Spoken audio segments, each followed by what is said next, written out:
Harihi Om. Shri Ganeshaya Namaha.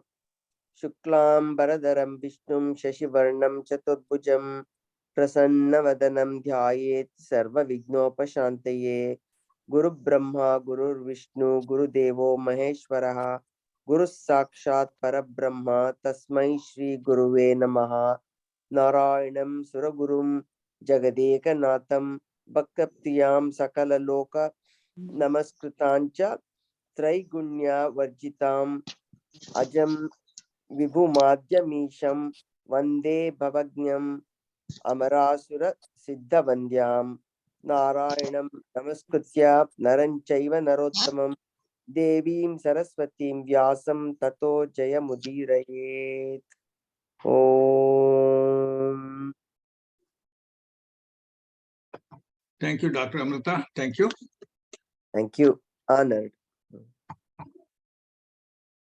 Welcome to everyone. Namaste.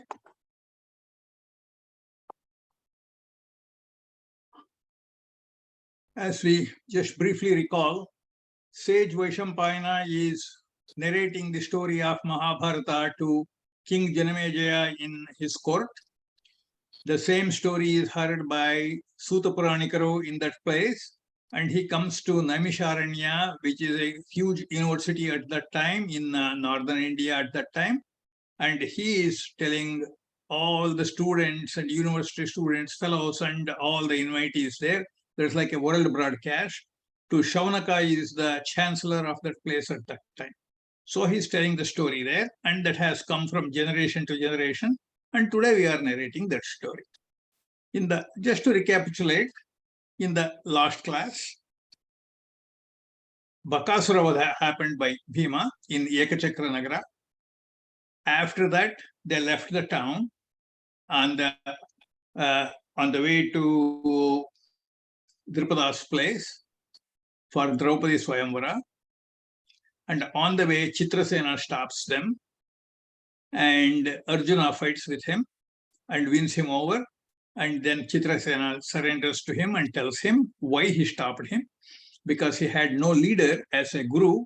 He has to have a guru as a leader to go any place. So he suggests to take Dhaumya Maharshi to the Drupada kingdom. So they all go to Dhaumya's ashrama and request Dhaumya to be their priest. And he agrees, and he accompanies Kunti and Pandavas to Drupada's kingdom. In that place, they stay in a potter's house, and they attend the Swayamvara the next day. And in Swayamvara, the stake was to see that the fish on the top of the revolving tower there to be pierced by the arrow by looking at the reflection in the oil well beneath. As you can see, I will move to the side, and Arjuna is taking the aim there by looking down. He cannot be looking directly into the aim. So he looks at the reflection and then shoots that. And before that, many warriors and kings have tried that and they failed, like Duryodhana, Karna. Karna was stopped by Draupadi telling that I will not marry Sutaputra, and Jarasandha and many other people they could not do that. So Arjuna does that, and because Arjuna does that, the kings who were invited there, they all felt insulted, and they thought, oh, this is a sham kind of a thing that they have done, and so we have to see that these people are destroyed, and then we have to snatch Draupadi out. And they try to fight, and Bhima and Arjuna protects Drupada and his kingdom. Bhima takes a huge tree, thinking that he would wipe out the whole people there. So they all get scared, and then they gave a reason telling, oh, why should we fight with these Brahmins, and we should go away. And they go back to their place. In this place now, later, Draupadi goes with the Pandavas to Kunti's home, to the home, where Kunti says, look, all of you divide the bhiksha uniformly, properly, equally. And Dharmaraya gets very stunned. My mother has never, ever said like this before. Whatever she says should come true. And then he's thinking he's in a Dharma Sankata. And then later, Veda Vyasa will come and settle with Drupada, telling him all the stories of these people. These were all previous Indras. And each person, when a person is with him, for example, if Dharmaraya is with him, only Dharmaraya's Yamadharma's wife Shamala Devi will be awake and the rest will be asleep. And he gives him Divya Drishti to see them all in that place. And so Drupada is convinced. Drishtadyumna is also convinced. Now they celebrate the marriage very happily in Drupada's kingdom. Okay? So that is the one that we covered in the last class. Now, in between what has happened is, in Hastinavati, as or in Varanavata, there is a Swayamvara arranged for Bhanumati in Kashi kingdom. So Duryodhana and Karna will go with his troops to that place and demands, look, Bhanumati be given to her, to him. They say, look, we have certain rules here and this and that they are trying to say, but Duryodhana snatches Bhanumati and takes it in his chariot and tries to go to Hastinavati. Then the kings like Jarasandha and others who were there protested this and they tried to stop him. In between, Karna came in, intervened, and told Duryodhana, hey, look, don't stay here. You just go to Hastinavati because people won't come there. Main person there is Jarasandha. He is a very big, huge warrior at that time. The reason he does not come there is, there are two reasons. One is he's a great Shiva Bhakta. And another one is he respects Brahmins. Those are the two strengths or weaknesses, if you want to call that one for him. Because he's a great Shiva Bhakta, he will not come and attack Hastinavati, because in Hastinavati there is Ashwathama. Ashwathama is Shivana avatara. Shiva's, the portion is there on him. Jarasandha knew that. So he doesn't want to fight because obviously Ashwathama will fight for Duryodhana. He doesn't want to fight with Lord Shiva. So he doesn't come there. So you run away. So Duryodhana runs with Bhanumati to Hastinavati. In between, Karna and Jarasandha start fighting. Karna somehow knew the secret or marmasthana of Jarasandha. We will come to the story of Jarasandha later in the story of Mahabharata. At this time, I will just say very briefly that Jarasandha was joined by the demon by name Jara, because he was born in two pieces and she joined him, and the life came in, and so he became Jarasandha. So now the joining part, the center part, is the weak spot for him. Somehow Karna knew that. Karna started throwing arrows at the marmasthana, meaning those joints. So Jarasandha thought, oh, he knows my weakness. I cannot fight with him anymore. Okay. So he says, all right, fine. Anyway, Duryodhana has gone with Bhanumati. Okay, I will make a treaty with you. I will give you some portion of my kingdom, that is Angarajya. There's a little, controversy here from one type of story to another type of story, northern and southern India story and Madhvacharya story and other people. Anyway, the story goes as follows. Apparently, remember, when Karna came to the court when the competition was going on, Angarajya was given by Duryodhana to Karna. Mhm. Now, Jarasandha is actually, he's telling, look, I'm giving you the half of the, I'm giving you the Angarajya, Jarasandha is saying. How can is it possible? The actual story is as follows. The portion that was Angarajya when it was given by Duryodhana was only a portion of Angarajya, not the full Angarajya. What the story goes as follows. When Bhima and Arjuna went for Digvijaya, they fought with Jarasandha and they defeated him, at which time he gave a portion of Angarajya, a fraction of it. And that one, Bhima and Arjuna brought that portion and surrendered to Dhritarashtra. So that's how it belonged to Hastinavati. That is the portion that Duryodhana gave to Karna, this Angarajya. Now, still the other portion of the Angarajya still belonged to Jarasandha. Now, the story even goes still further deep.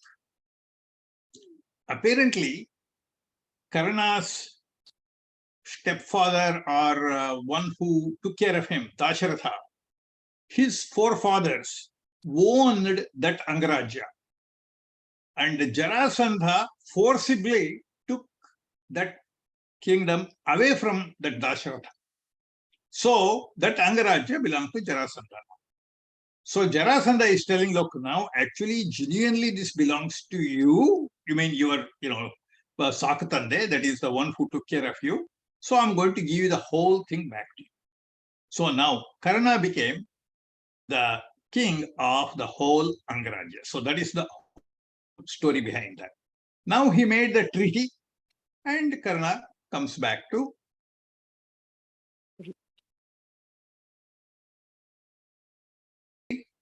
and they have two children and we will hear their stories later as it comes by. They have two children. The name is very funny. Lakshana and Lakshane. Lakshana is a boy. Lakshane is the female. Actually, Lakshane marries or Pradyumna marries Lakshane later. Okay, we'll come to that story when it comes to that portion later in the Mahabharata. Now, coming back to the story here in Hastinavati, now the news came to Hastinavati telling that Pandavas have married Draupadi. They are there happily. Vidura comes and tells Dhritarashtra, telling, brother, Kaurava's kirti, Kaurava's fame is spreading anywhere and everywhere, including in Drupada's kingdom. Dhritarashtra thought that Duryodhana won the competition and he has married Draupadi. And then he says, oh, yeah, it's extremely nice to hear, great news. Now that Drupada is our Biga or the Sambandhi or the in-law, very great. So Duryodhana should be very happy. Then he says, no, I meant the other way. Actually, it is Arjuna who did that, not this one. Then his all pride comes down. But still, he does not want to show outside to Vidura. But he says, putting on a face saying, yeah, you are right. Yeah, their Pandu's children are like my own children. I'm very happy that Arjuna did that and they are all happy and then we should do something about this. Okay, this is what is happening there. Behind the scene, what's happening, these Kauravas, these Duryodhana, Dushyasana, Shekuni, Karna and all the 99 other brothers, they are all ganging up together thinking, look, these people are becoming prosperous no matter where they go, the Pandavas. See, we should do something for them. Okay? Remember the Kalinga Niti we talked about? They discussed all kinds of Kalinga Nitis. One, the Mahabharata describes these like the theories that they put on together. Like, for example, let us do some character assassination of Draupadi. Or let us send some beautiful damsels to attract Dharmaraya, Bhima, or Arjuna. And if they are attracted, let us try to bring bad name to them, spread all the words to them. Let us bribe Drupada or Drishtadyumna or his people in his court, bribe with money, and then try to bring quarrel between them. Let's try to split them. That's the idea that they are trying to do. Divide and conquer. That kind of a plan that they are all doing. They are all discussing all this. When they are discussing all this, there is one by name Bhurishravas. Bhurishravas is the son of Bahlika. Bahlika is the uncle of Bhishma. So he is one of senior persons, Bahlika. Bahlika's son is this Bhurishravas. He tells them, hey, you fools, you cannot do anything like that. You see, they are not those kind of people to go after ladies. They are dharmanishtaro. They follow the dharma. They don't go after any ladies or this. You cannot split them because they always have the unity. So far, they have never done anything one against the another. You cannot split them. So you have to find other means. So you cannot do that. All these things they discuss and discuss. Then Karna says, look, there is one way. That is, we go there, wage war against Drupada and destroy them. Because go with the full force, all full force. Let's go there. Then Duryodhana says, okay, you know what? It may be okay, but the reasons that Karna gives is Pandavas are not completely mended well with Drupada, and they have not rooted well. As they are still, their friendship is still fresh. You may want to go and conquer them because the more bonding they have, more difficult it will be for us to go and win over them. So let's do that now. Then they say, look, let's go and talk about this to Dhritarashtra and see. The next day in the court, Duryodhana says, look, our enemies are prospering anywhere and everywhere, and they are our rivals all the time, and we should go and win over them, and let's go and fight over them, and then win. Then at that time, Bhishma says, look, it is not a wise thing to do because they are all huge, great warriors, Pandavas. You cannot win over them.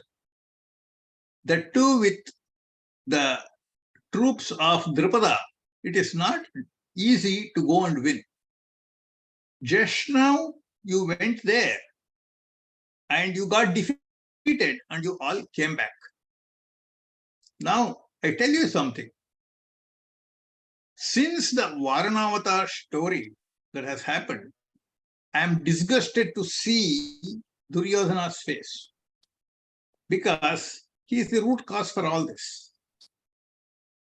Dhritarashtra, look, Purochana, the person who was planning the Araginamane there, to burn the Pandavas, he has brought huge apakirti for you, huge defame for you. So actually, what has happened is, because Pandavas has surfaced, it has become a boon for you. Because people are all saying, look, Dhritarashtra sent them to Varanavata and Pandavas are to be burnt there. So everybody is cursing you in the kingdom. And now here is the opportunity for you to escape from that defamation by bringing them over here now and respect them. Then, at which time, Drona also says, I agree. I agree with Bhishma because Pandavas have great strength and it is not easy to go and defeat them. And it is not right. All this time, only the injustice has happened to them. They have not done nothing wrong. And why should we go and punish them? If at all, we should respect them, and what belongs to them, we should give them. Okay? So it is the right to have their piece of land. So we have to give them. Then Karna gets up and says in the court, saying, some people here are loyal to the enemy. They take our food, our wages, and all the things. But they go and support the enemy. They go others. And this kind of a thing should stop. Then Vidura gets up in the court. And as I have mentioned in the past, Vidura is straightforward. He does not care. He does the story as it is, to the face and the facts. She says, Karna, you should shut up. You are all balas, meaning you are all children. You disrespecting Bhishma, who has taken care of this whole dynasty all his years. Now he's 750 years old now, Bhishma. Now you come and then you talk about him. He has pledged his allegiance to the throne. Dhritarashtra, he took care of you when you were a baby. You are blind. He took care of you. He led you. He taught you many things. He even did the marriage for you. He brought Gandhari for you. He has no self-interest. He has nothing there to gain. Similarly, Drona has no personal interest. Here they have nothing to gain. You are all kids. Your action should be curtailed. You should go now and respectfully bring Pandavas here to the kingdom and give their portion of the kingdom.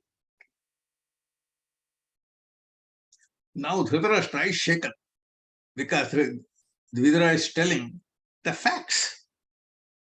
Nobody can deny that. He says, yes, you are right, right. We should go and bring them. Vidura, please go and make the arrangement for them to be brought here with royal prestige and procession and what have you. Who gives the order? Now Vidura goes to Drupada's kingdom.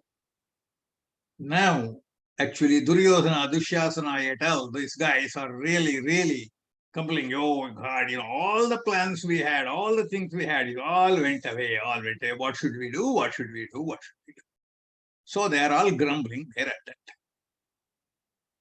Now, Vidura comes to Drupada's kingdom and goes to the court and tells Drupada, I am here on behalf of Dhritarashtra. I have brought the message. Dhritarashtra is extremely happy to know that Pandavas are alive and they have married your daughter. Respectfully, we want to take them back to their place. Now, Drupada is thinking, look, how should he react? It is hard to tell the sons-in-law to go away, Apparently, they stayed in Drupada's kingdom for almost 1 year now. So, they have bonded. So, they are all living happily there. Now, he's reluctant to let them go. But at the same time, he cannot stop them. He says, look, I have personally no objection to that. If they are willing, they can go. If they are willing, they can go. I have no problem at all. Then Vidura asks Dharmaraya. Dharmaraya says, okay, we will come, because how long can we stay in father-in-law's house? We will also come. Okay. Now, Drupada makes arrangements to give send-off to his sons-in-law along with Draupadi. Mahabharata describes about 15 pages on this as to how he sent Pandavas to Hastinavati. I will give you some of the lines. Okay. It shows how rich our country was, how prosperous our country was at that time. There may be some exaggeration, but the fact should indeed be appreciated. Drupada gave 1,000 elephants. All elephants were decorated with golden necklace on the neck. On the back, all kinds of jewelry, like ratnas, like pearls, jewels, anything that you can think of, decorated with that. All elephants, 1,000. Not just that, along with that 1,000 elephants, 1,000 horses, similarly decorated. Along with that, 10,000 servants, like dasis and dasas, servants. All of them are fully decorated with jewelry. You can imagine how rich Drupada's kingdom was and our country was at that time. Granted, there may be some exaggeration. And also it says 1 crore of cows. I don't know how they counted that. 1 crore, that is 100 million cows they gave to Pandavas. All these procession is coming to Hastinavati. As the procession is coming in Hastinavati, people are all very excited to greet them, treat them, and extremely happy. They all cleaned their houses. In front of the house, all kinds of rangoli decoration and fireworks and all the things. They welcomed. They came to Hastinavati. First went to Dhritarashtra and did the namaskara to Dhritarashtra, got his blessings, and then went to Gandhari. Here, Kunti introduces Draupadi to Gandhari in her palace. Gandhari, as you know, she's blindfolded and she cannot see. So what she does is she embraces Draupadi. The very moment she embraces Draupadi, she knows that she is the mrityu, or the reason for death for her son. Somehow she gets the feeling. Then she shakes off. Then she says, you know, Draupadi, you are beautiful. You are well-characterized person. You come from a noble family. You are great. You take care of your husband as well. You do well. But, you know, my children are nichas, meaning they're bad guys. They will always give some trouble or some type of trouble for you, one thing or the other. So you better not stay in our palace. You go to a different palace, Pandu's palace there, and stay there. So they all agree and they all move to Pandu's palace. King Pandu also had his own palace. So they went there. And they are staying there. Now living happily at this time. So these things are going on at this time. Now, at this stage, what happens? Duryodhana is boiling with jealousy. He comes and starts crying with his father Dhritarashtra, look, we are going to commit suicide. It's no good.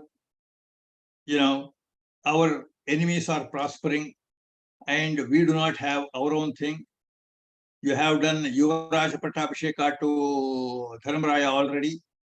He will become the king and we will not have our own king, our own kingdom. So he's crying. Then Dhritarashtra, what can I do? What can I do?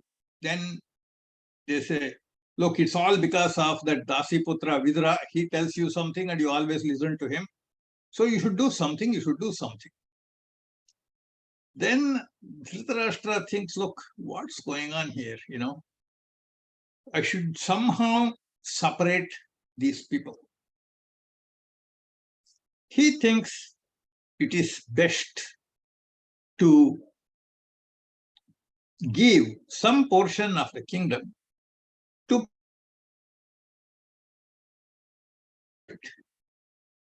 the way he selects is, he selects an area called Kandavaprastha. Apparently, it's a cursed land. It was ruled by Ayu, Pururava, and other people in the past, in the same dynasty. It is a barren land at this time. In that area, he says, look, he invites Dharmaraya and tells him, look, my son is not good. He is always jealous of you. He is always planning something or the other against you. It is not safe for you or the other Pandavas. And hence, you better go and rule the Kandavaprastha. I will give you that portion of the land. Dharmaraya, being extremely obedient, he will say yes, knowing that it is a barren land. He knows by the blessings of Krishna, he can always make that one a better place. Now, without delay, Dhritarashtra arranges for the Pattabhisheka for Dharmaraya to be the king of Kandavaprastha. And he does the ceremony. And Krishna is also invited. Krishna is there too. And Vedavyasa also comes there. He is also present. It all happens. Now, after that is all done, they have to leave Hastinapura and go towards Kandavaprastha. As they are leaving, the citizens say, look, we want to follow you. We will come wherever you go. So majority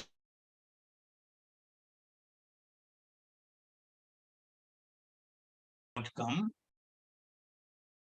I appreciate your love and honesty, but you have to understand, Dhritarashtra is nice, and it will be a great insult for him if you all leave and come with me. And further, we know that there is nothing much there, to do. We have to do something there before people come.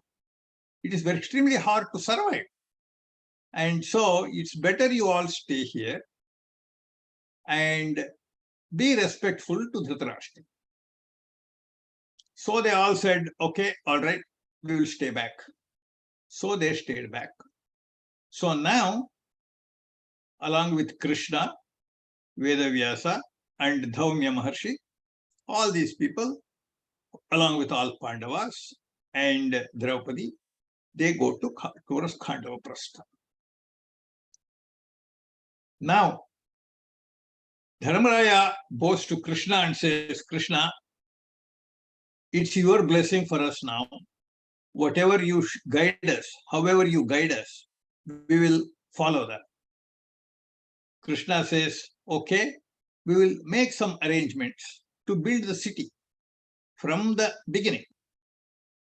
So he requests the Shilpi to do the planning, like Amaravati, the palace of Indra himself, starting from the, how should I say, they call Vastu Puja, meaning the directions and how they should have the, which direction, what should be there, which direction the door should be there, the city gate should be there, and all those things.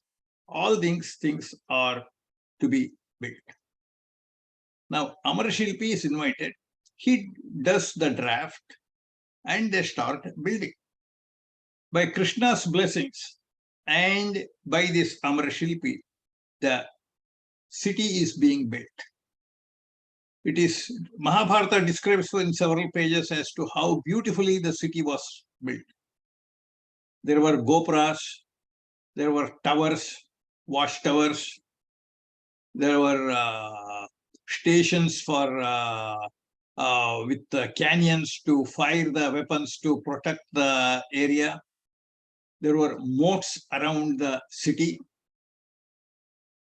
filled with water, and there was a fort, and there were gardens, and the palaces and the houses all built to real specifications.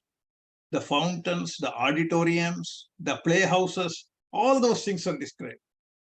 Now it is looking really like a beautiful palace. And this, by looking at this, people from everywhere started coming to this place because it was looking like Amaravati, Indra's place, that Kandavaprastha was renamed as Prastha.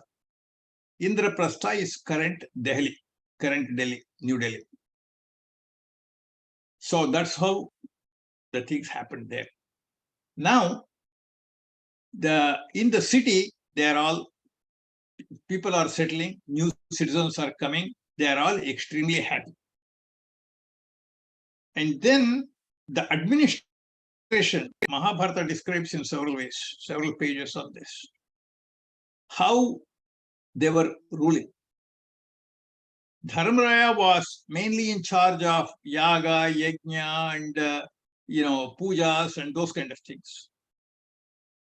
Bhima was in charge of security. Arjuna was the Ministry of Defense. And Draupadi was actually Minister of Finance. She took care of all financial needs. She took care of the wages of the staff, how much income would be coming from the taxes, how much is spent on each item, and the whole account. She was very, very meticulous about that. And feeding the Brahmins every day, about 10,000 people. So these things are all going. They are all happy at this time. As it is happening,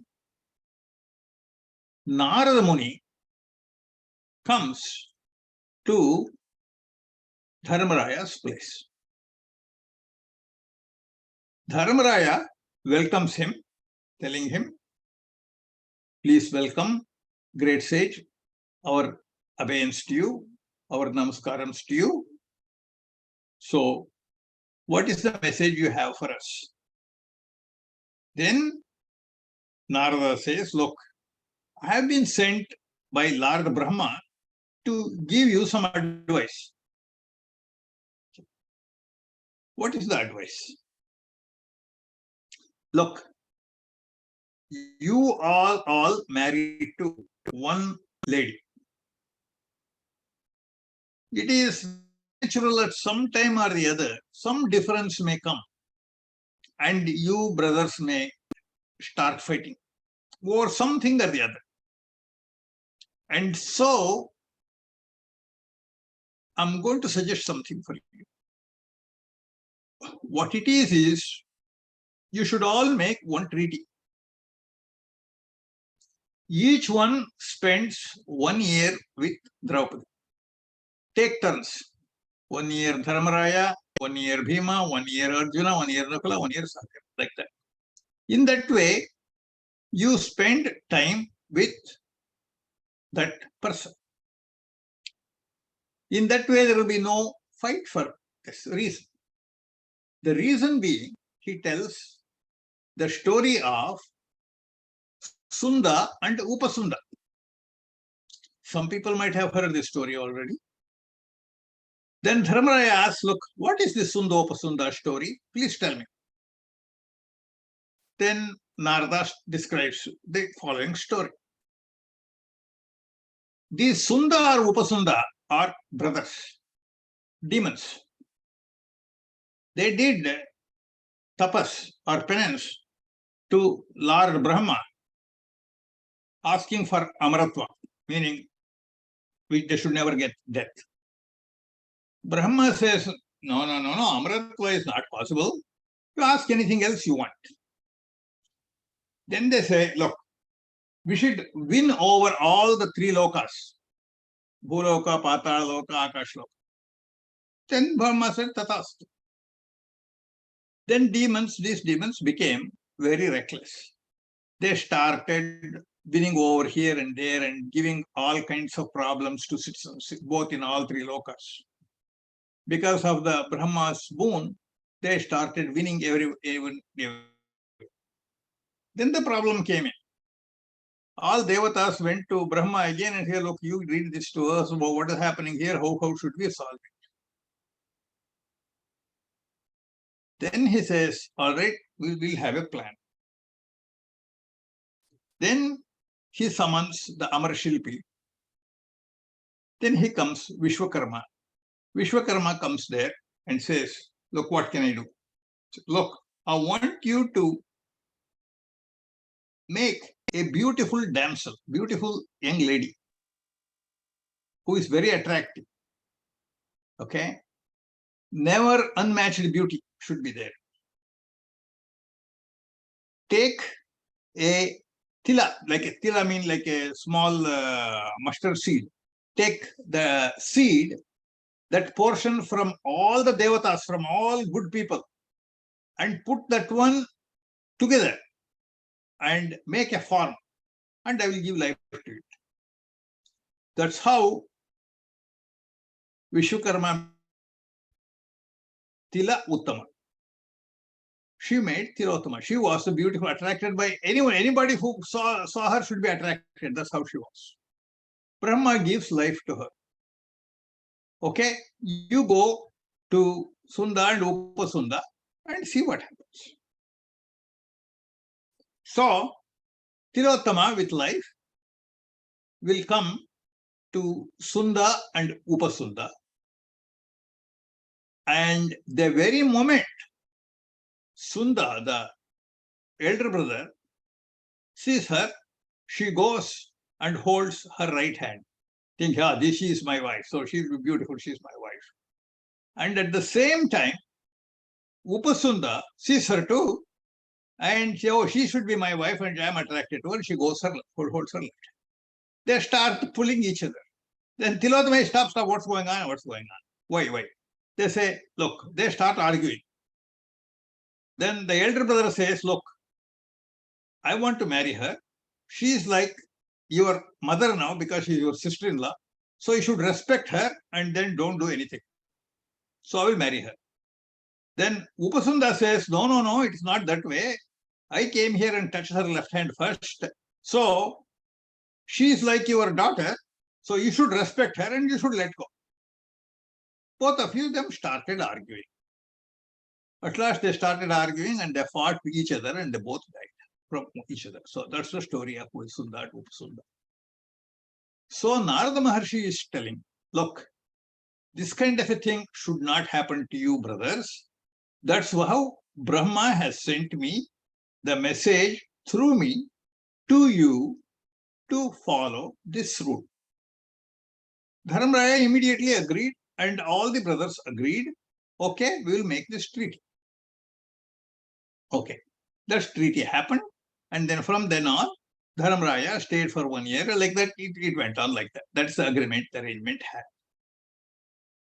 Now, what has happened? As they are there, it so happened one day, one Brahmin came running, telling, look, my cows are being stolen and they are taken away by the dacoits, and please help, please help, please help. Arjuna hears about this and then says, look, let me go and see what's going on. There, Brahmin is crying, look, they are taking away my things. Okay, I will come, I will come. He hastily comes to the place where Dharamraya and Draupadi were together in a room. That's where they had stored the weapons, like bow and arrow. And Arjuna comes there to pick up the bows and arrow, and he picks it up and then runs away to go and get those guys, bad guys. He goes and gets the bad guys, and the Brahmin gets back his cows and all those things that happen.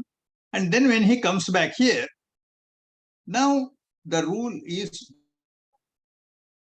what should he do? Arjuna says, look, I broke the rule. So according to our treaty, I should go for Tirtha Yatra for 1 year. I will go for Tirtha Yatra. Dharamraya says, no, no, no, no, it is not necessary at all, Why? You think about this. When husband and wife are together, when a child comes in, it is of no sin. Child doesn't know anything. Like that, when we are here together, when you come in, you are like a child for us. So it is nothing strange there. So you didn't even see anything, you didn't do anything. You just took the bow and arrow and went away. So you don't need to go anywhere. Then Arjuna says, no, it's very easy to give some kind of a reasons and escape all these kind of things. No, it is not. I will go for Tirtha Yatra for 1 year and come back. Okay, then Arjuna agrees and Dharmraya agrees for that. All right, you go and come. My blessings are there. Okay, so today we will stop here and I will tell the Mangalam, and then we will pick up the story in the next class. Swasti prajabhyah paripalayantam nyayena margena mahim mahisha go brahmanebhyah shumastu nityam loka samasta sukhino bhavanto kale varshatu parjanyah prithvi sasyashalini deshoyam kshobrahitah samasta santu nirbhayaah om sahana vavatu sahanau bhunaktu saha viryankaravavahai tejasvina vadhitamastu ma vidvishavahai Om Shanti Shanti Shanti Harihi Om Sarvam Shri Krishna Arpanamastu Harihi Om. Thank you. Thank you all. Any questions, comments, criticisms?